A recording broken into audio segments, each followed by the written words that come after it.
बिहार में छठ खत्म होते ही पॉलिटिकल टेम्परेचर अचानक से बढ़ गया है। आज महागठबंधन ने तेजस्वी प्रण के नाम से मैनिफेस्टो जारी किया। इसमें बातें तो सारी वही पुरानी हैं, लेकिन इसका शीर्षक नया है। तेजस्वी यादव अब बिहार में महागठबंधन के अनडिस्प्यूटेड लीडर हैं। उनकी रैलियां जोर पकड़ रही हैं।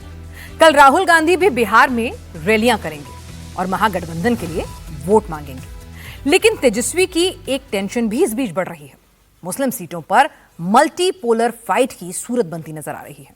ओवैसी के साथ साथ अब पीके भी खुल्लम खुल्ला मुस्लिम दांव खेल रहे हैं। तो क्या तेजस्वी 2020 की तरह एक बार फिर मुस्लिम दांव से ही चित होंगे? बिहार का मुसलमान चुपचाप किसका वोट छाप रहा है, सब कुछ बताते हैं आपको इस रिपोर्ट में। जहां 68% मुसलमान हैं, वहां जनसुराज वाले प्रशांत किशोर की रैली में ऐसी भीड़ उमड़ी है। 14 नवंबर को बिहार की सियासत क्या टर्न लेने वाली है, कोई कुछ भी नहीं बता रहा, क्योंकि बिहार हर रोज नए नए रंग दिखा रहा है। ये तस्वीरें किशनगंज के जोकीहाट की हैं, जो मुस्लिम बहुल सीमांचल की सैंपल सीट है। यहां से तस्लीमुद्दीन चुनाव लड़ते थे और जीतते थे। तस्लीमुद्दीन ने जोकीहाट की ये सीट 5 बार जीती। फिर यहां से उनके बेटे जीतने लगे। इस बार तस्लीमुद्दीन के 2 बेटे आमने सामने हैं।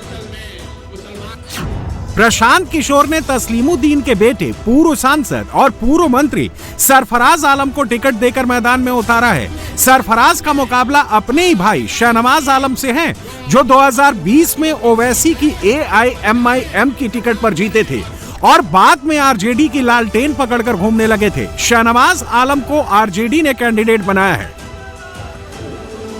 जोकीहाट से ओवैसी ने भी कैंडिडेट दिया है और नीतीश कुमार ने भी यहां एनडीए का मुस्लिम कैंडिडेट उतारा है। यानी कुल मिलाकर जोकीहाट में मुसलमान वर्सेस मुसलमान हो रहा है। सबको लगता है कि यहां से मुसलमान ही जीतेगा। सवाल है कि किसके सिंबल पर जीतेगा। इस्लाम के मानने वाले लोग, उनको मालूम है कुरान का पहला शब्द क्या है, इकरा। इकरा मतलब पढ़ो, और आपके बच्चों के पढ़ाई का कोई बात नहीं कर रहा है। वही हाल हिंदुओं का है। तो मेरे भाई जनसुराज इसलिए बना है कि आप अपने बच्चों को पढ़ाओ, अपने बच्चों के साथ इंसाफ करो। अभी जो मैंने बताया भाषण में, भाजपा से मत डरो, दूसरा दल वाला आएगा कहेगा भाजपा से डरो, हमको वोट दे दो, हमारे लालटेन में किरासन तेल बन जाओ। जनसुराज ये कह रहा है सारे इस्लाम को मानने वाले मुसलमान भाई, अल्लाह से डरिए और हक के साथ खड़े होइए, अपने बच्चों के साथ खड़े हो जाइए, तभी आपके बच्चों का फायदा होगा। प्रशांत किशोर एम वोट के लिए खुलकर मैदान में आ गए हैं। वो असदुद्दीन ओवैसी से रेस लगा रहे हैं। असदुद्दीन ओवैसी मुस्लिम वोटर को इमोशनल करके वोट लेते हैं। उनकी पॉलिटिक्स सिंपल है, बीजेपी को हराने के नाम पर दूसरे दलों को वोट मत दो, वोट AIMIM को दो और मुसलमानों की अपनी लीडरशिप बनाओ। ये बात बिल्कुल सच है कि तुमने 20 साल लालू परिवार को मुख्यमंत्री बनाया, फिर 25 साल में कई मर्तबा उनके बेटे उप मुख्यमंत्री बन गए। तुमने झोली भर भर कर उनको वोट दिया, मगर लालू का दिल सिर्फ अपने बेटे में अटका हुआ है। एक प्रधानमंत्री का दिल अहमदाबाद में अटका हुआ है, एक नीतीश कुमार का 20 साल से मुख्यमंत्री है, राजगीर में अटका हुआ है, एक राजद का लालू परिवार है, सिर्फ एक ही अपने बेटे में अटका हुआ है। बताओ। प्रशांत किशोर की पॉलिटिक्स ओवैसी वाली नहीं है, लेकिन एम वोट के लिए प्रशांत किशोर भी वही सब बोल रहे हैं। अल्फाज अलग है, लेकिन बातों का मतलब वही है। अब आपको लालू के डर से मोदी और मोदी के डर से लालू को वोट नहीं देना है, लेकिन राजनीतिक जो आजादी मिली है इसका फायदा तब होगा, आर्थिक आजादी तब मिलेगी जब 11 तारीख को आप बस्ता छाप पर वोट देकर सरफराज भाई को यहां से जिताकर सदन में भेजिए। जैसे इनके वालिद पूरे सीमांचल का नेतृत्व करते थे, वैसे सरफराज भाई भी पूरे सीमांचल में मुसलमानों की आवाज बने, उनका नेतृत्व करें, इसीलिए ये अभियान में क्या हिस्सा बने हैं। 2020 के चुनाव में सीमांचल ने बिहार का नतीजा तय किया था। 25 का चुनाव अलग है। बिहार का मुख्यमंत्री बनने के लिए तेजस्वी यादव को सबसे ज्यादा M+Y पर भरोसा है। M यानी मुसलमान, M वोट खींचने का आरजेडी का मैग्नेट बिहार में किसी भी दूसरी पार्टी से मजबूत है।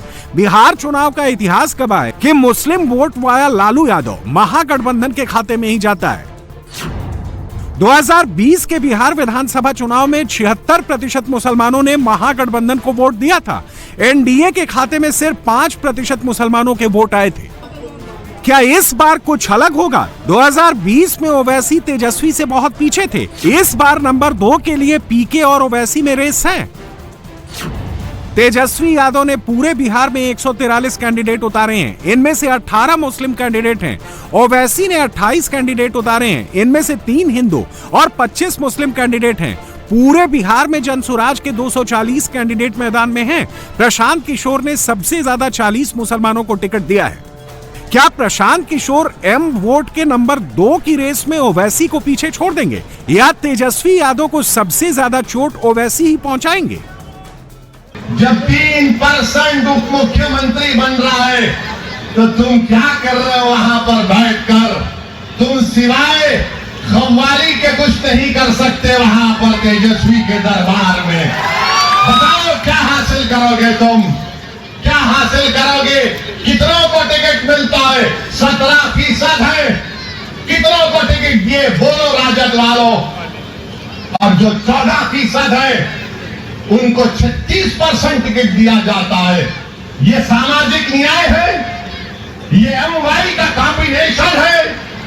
ये सबको साथ लेकर चलने की बात होती है।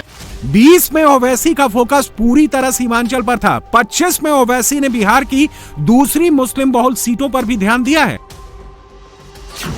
ओवैसी के 28 कैंडिडेट्स का रीजन वाइज डेटा देख लीजिए। सीमांचल में सबसे ज्यादा 14, मिथिलांचल में AIMIM के 5 कैंडिडेट हैं। मगध में ओवैसी ने 3 कैंडिडेट उतारे हैं। भागलपुर रीजन में ओवैसी के 2 कैंडिडेट हैं। सारण में भी 2 और तिरहुत रीजन में भी AIMIM के 2 कैंडिडेट हैं।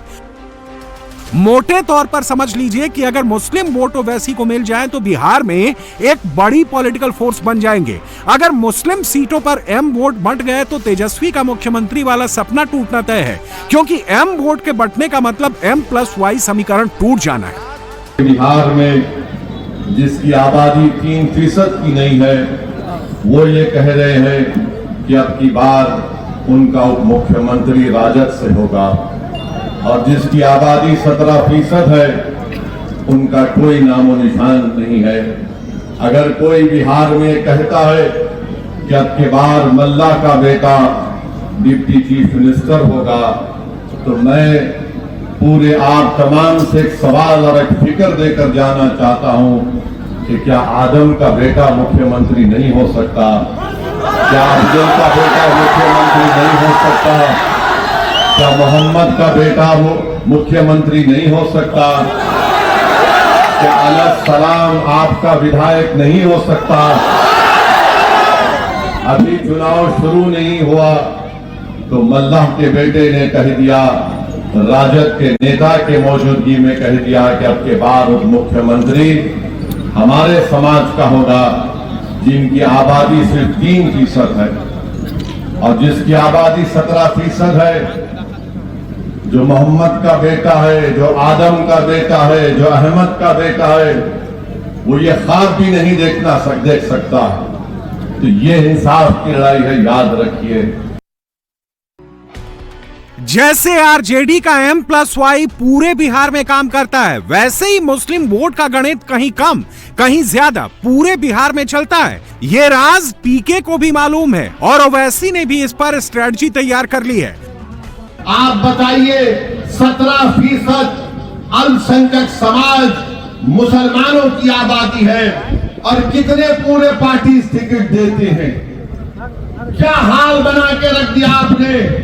सिर्फ हमसे वोट ले लेंगे और उसके बाद हमको लाचार और लावारिस करके छोड़ देंगे। गोपालगंज बिहार का वो जिला है जहां SIR में सबसे ज्यादा 11.5% वोट कटे थे। वोट कटने के मामले में गोपालगंज ने किशनगंज को भी पीछे छोड़ दिया था। लालू यादव का अपना जिला होने के बावजूद यहां लालटेन अच्छे से नहीं जलती। 2020 में गोपालगंज की सीट बीजेपी जीती थी, दूसरे नंबर पर बीएसपी रही थी। उससे पहले 2010 और 2015 में भी यहां कमल खिला था। 10 और 15 दोनों चुनाव में आरजेडी नंबर 2 पर थी। सवाल यह है कि ऐसी सीट पर ओवैसी क्या ही कर लेंगे, लेकिन ओवैसी यहां आए हैं तो कुछ सोच कर ही आए होंगे। गोपालगंज जैसी सीट पर 1-2% का स्विंग भी आरजेडी की हार को कंफर्म कर सकता है। खेल खुला हुआ है, लेकिन उतना भी नहीं कि हर कोई समझ ले असदुद्दीन ओवैसी को मुसलमान वोट चाहिए, इसलिए बीजेपी उनके टारगेट से कभी हटती नहीं। और फिर दूसरी तरफ भाजपा है जो खुलेआम कहती है कि हम नमक हराम है। अरे क्या तुम्हारे बाप का पैसा इस देश में कि तुम हमको नमक हराम कहते हो? देश की आजादी में तुम्हारा कोई हिस्सा नहीं था। ये बिहार की तारीख बताएगी कि यहाँ पर हमारे बुजुर्गों ने अंग्रेजों की गुलामी से इस मुल्क को छुटकारा दिलाने के लिए जिना के पैगाम को ठुकराया।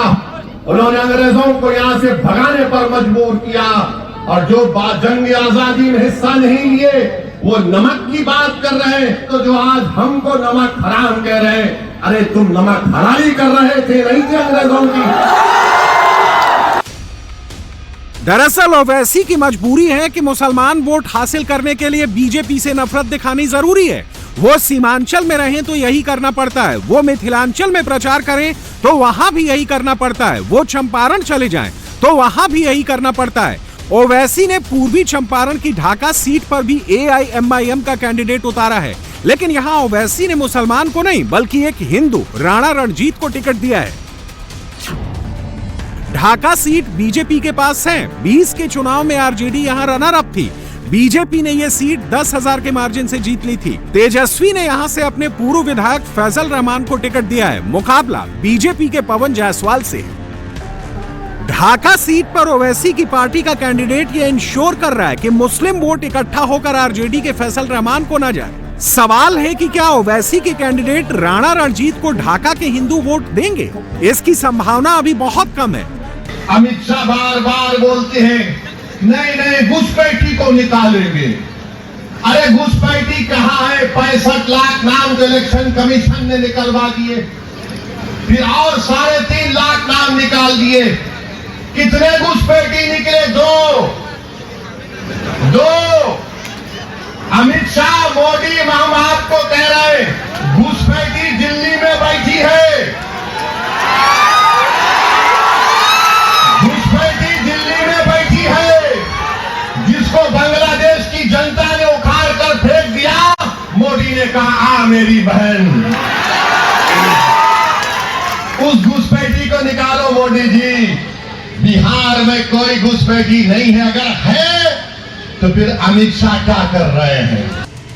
तेजस्वी यादव बिहार के महागठबंधन में सुप्रीम लीडर की तरह बिहेव करने लगे हैं। महागठबंधन ने तेजस्वी प्रण के नाम पर अपना मैनिफेस्टो जारी किया तो मंच पर न लालू यादव थे न राहुल यादव थे। तेजस्वी सबकी छाया से बाहर निकल रहे हैं, लेकिन क्या लालू के बिना वो मुस्लिम वोट खींच पाएंगे?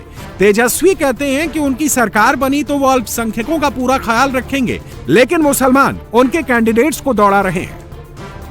कटिहार के बलरामपुर में CPI ML के महबूब आलम के साथ चुनाव प्रचार के लिए गए कांग्रेस के लोकल MP तारिक अनवर इलाके में गए तो लोगों ने उनके खिलाफ नारेबाजी शुरू कर दी।